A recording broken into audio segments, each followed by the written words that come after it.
क्या आप जानते हैं कि भारत के कौन से शहर में रिजर्व बैंक अपना सबसे ज्यादा पैसा और गोल्ड रखता है? और वो कौन सी जगह है जो अपने संतरों के लिए पूरे देश विदेश में पॉपुलर है? संतरों से तो आपने गेस कर ही लिया होगा।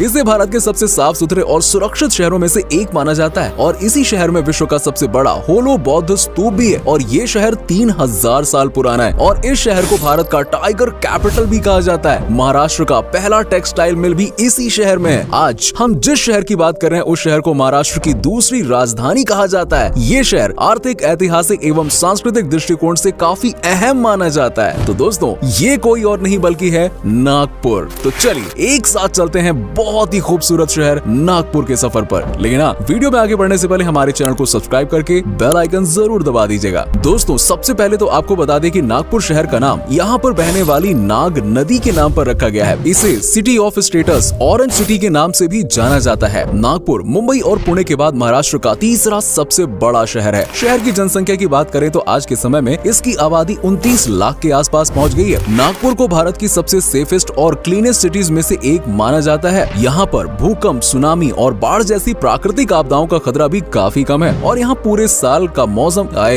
काफी खुशनुमा रहता है। दोस्तों नागपुर की स्थापना 1702 में गोंड के राजा भक्त बुलंद शाह द्वारा 12 गांवों को मिलाकर की गई थी। उसके बाद यहाँ पर मराठाओं और भोंसले समुदाय के लोगों ने शासन किया और बाद में अंग्रेजों ने इसे अपने कब्जे में ले लिया। नागपुर महाराष्ट्र का मुंबई और पुणे के बाद तीसरा सबसे बड़ा शहर है। इसका कुल क्षेत्रफल 393 वर्ग किलोमीटर है। वहीं नागपुर की जनसंख्या की बात करें तो आज के समय में इसकी आबादी 29 लाख के आसपास पहुंच गई है। नागपुर में 70% आबादी हिंदुओं की है तो वहीं बौद्ध धर्म इस शहर का दूसरा सबसे बड़ा धर्म है। जी हाँ, 16% लोग नागपुर में बौद्ध धर्म को मानते हैं और 12% इस्लाम धर्म को मानने वाले हैं। इसके अलावा जैन, सिख और ईसाई धर्म के लोग भी यहाँ पर रहते हैं। नागपुर में इन सभी धर्मों के लोग काफी मिलजुल कर रहते हैं जो आपसी सौहार्द और प्रेम को दर्शाता है। दोस्तों नागपुर शहर की जीडीपी 43 बिलियन डॉलर्स की है। इस शहर के लोग काफी ज्यादा शिक्षित भी माने जाते हैं। आज के समय में नागपुर में 91.37% लोग शिक्षित हैं और ये आंकड़ा भारत के अन्य राज्यों के मुकाबले काफी ज्यादा बेहतर है। एक रिपोर्ट के अनुसार पूरी दुनिया में सबसे तेजी से विकसित होने वाले शहरों में नागपुर 5वें स्थान पर आता है। नागपुर में लोग सबसे ज्यादा मराठी भाषा का इस्तेमाल करते हैं। इसके अलावा यहाँ पर हिंदी भाषा का चलन है। नागपुर शहर को महाराष्ट्र की दूसरी राजधानी या उप राजधानी कहा जाता है। दोस्तों नागपुर को इसीलिए ऑरेंज सिटी के नाम से जाना जाता है क्योंकि यहाँ संतरे का प्रमुख व्यापार केंद्र है और ये भारत का सबसे बड़ा ऑरेंज एक्सपोर्टर है। इस शहर में कई एकड़ में फैले संतरे के बाग हैं। तो दोस्तों नागपुर के सफर के दौरान संतरे के अनोखे और रसीले स्वाद चखना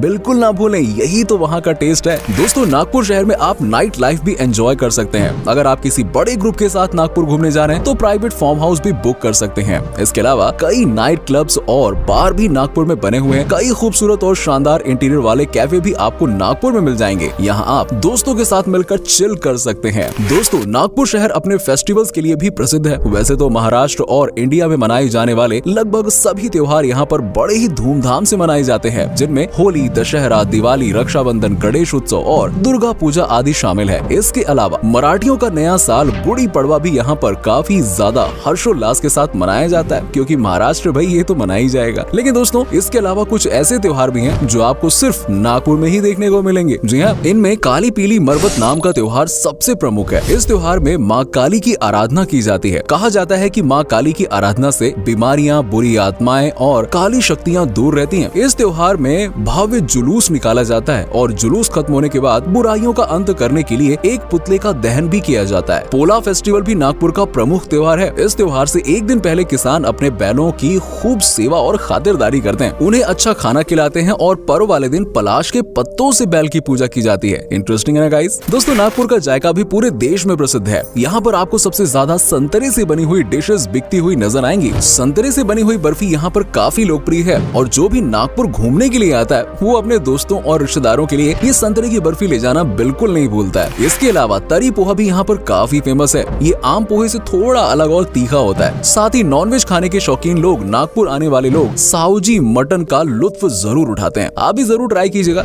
यकीन मानिए आपने ऐसा मटन और ऐसा चिकन पहले कभी नहीं खाया होगा यार, इतना टेस्टी है। इसके अलावा नागपुरी समोसा, कढ़ाई पटौदी, पूरन पोली, पान और गोलगप्पे भी नागपुर शहर में बड़े चाव से खाए जाते हैं और बड़ा टेस्टी मिलता है गाइस, सच में। दोस्तों नागपुर शहर में डॉली की टपरी नाम से एक चाय वाला है जो चाय बनाने के अपने अनोखे अंदाज के कारण सोशल मीडिया पर काफी पॉपुलर हो गया है। जी हाँ, हाँ, इस चाय वाले की ढेर सारी वीडियोस भी आपको YouTube पर देखने को मिल जाएंगे। आपको बता दें कि नागपुर में ही भारत की सबसे पहली टेक्सटाइल मिल की शुरुआत की गई थी। सन 1877 में जमशेदजी टाटा द्वारा एम्प्रेस मिल के नाम से कपड़ा मिल शुरू की गई थी। सन 1925 में दशहरा के अवसर पर नागपुर में राष्ट्रीय स्वयंसेवक संघ की स्थापना हुई थी, जिसे आज पूरा देश RSS के नाम से जानता है। साथ ही सेंट्रल बैंक यानी कि RBI की एक प्रमुख शाखा नागपुर में भी मौजूद है और यहीं पर RBI का सबसे ज्यादा पैसा और गोल्ड रिजर्व रखा हुआ है। इस बैंक को भारत का सबसे ज्यादा सिक्योर बैंक माना जाता है। दोस्तों, चटपटा और नमकीन खाना किसे पसंद नहीं होता है यार। आप सभी ने हल्दीराम की नमकीन और इनके रेस्टोरेंट में खाना तो जरूर खाया होगा। हल्दीराम कंपनी का हेडक्वार्टर कहाँ है? अरे नागपुर में ही तो है यार। नागपुर शहर पूरे महाराष्ट्र में शिक्षा का प्रमुख केंद्र है। यहाँ पर Nagpur government medical college, government dental college, Priyadarshini Bhagwati college of engineering, college of dairy technology, Maharashtra animal and fishery sciences university Nagpur जैसे अनेकों शिक्षा के संस्थान मौजूद हैं। यहाँ पर हर साल हजारों की संख्या में युवा पढ़ाई करने के लिए आते हैं। इतना ही नहीं, नागपुर शहर की विरासत और संस्कृति के कारण फिल्म मेकर्स की नजरों में भी ये शहर बना रहता है। दोस्तों, कई बॉलीवुड और मराठी फिल्मों की शूटिंग यहाँ पर हो चुकी है। नागपुर में डॉक्टर बाबा साहेब अंतर्राष्ट्रीय हवाई अड्डा स्थित है, जो महाराष्ट्र का तीसरा सबसे व्यस्त हवाई अड्डा है। इस एयरपोर्ट की खासियत ये है कि यहाँ पर MRO फैसिलिटी मौजूद है, जो पूरे एशिया में चीन के शंघाई के बाद कहाँ है? सिर्फ नागपुर में ही है। जी हाँ, यहाँ पर प्लेन्स की साफ सफाई और मेंटेनेंस का काम किया जाता है। और नागपुर इलेक्ट्रिक ट्रांसपोर्ट वाला पहला शहर है और यहाँ पर 200 यानी कि 200 ई-व्हीकल्स हैं। दोस्तों, नागपुर में सबसे पहले एथेनॉल फ्यूल के जरिए बस चलाने की शुरुआत की गई थी। एथेनॉल एक प्रकार का बायोफ्यूल होता है और ऐसा करने वाला नागपुर पूरे एशिया में पहला शहर था।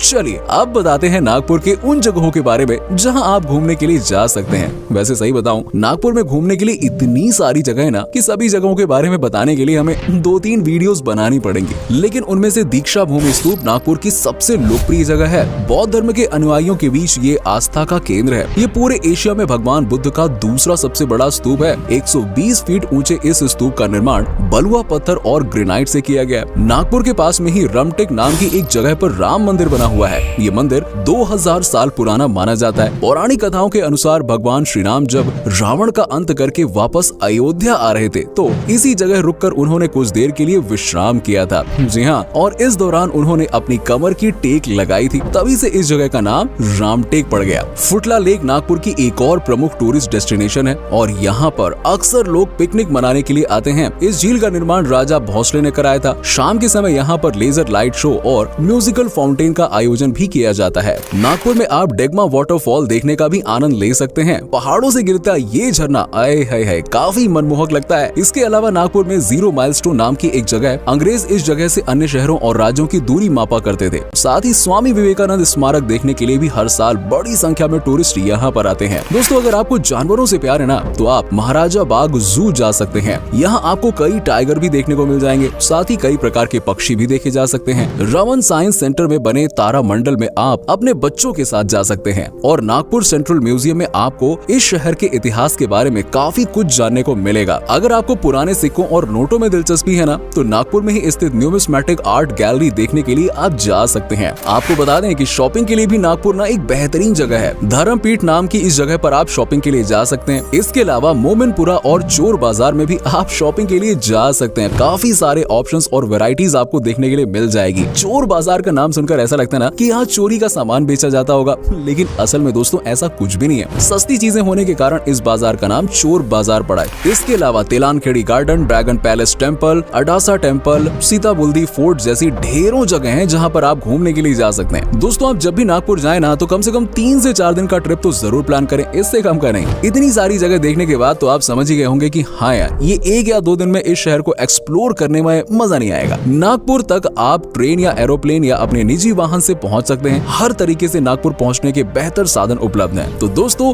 ये था भारत का एक शानदार शहर नागपुर। उम्मीद करता हूँ कि आपको हमारा ये एपिसोड पसंद आया होगा। हमें नीचे कमेंट करके जरूर बताइए कि आज का वीडियो आपको कैसा लगा। आपको नागपुर की कौन सी बात सबसे अच्छी लगी। आप में से अगर कोई नागपुर या फिर महाराष्ट्र से है तो हमें कमेंट करके जरूर बताइए। वैसे क्या कभी आप नागपुर गए और गए हैं तो आपका एक्सपीरियंस कैसा रहा, हमारे साथ ये भी जरूर शेयर कीजिएगा। साथ ही साथ इस वीडियो को अपने दोस्तों और रिश्तेदारों के साथ में शेयर करना ना भूलिएगा। हमारे चैनल को भी सब्सक्राइब जरूर कर लीजिएगा। वीडियो को एंड तक देखने के लिए आप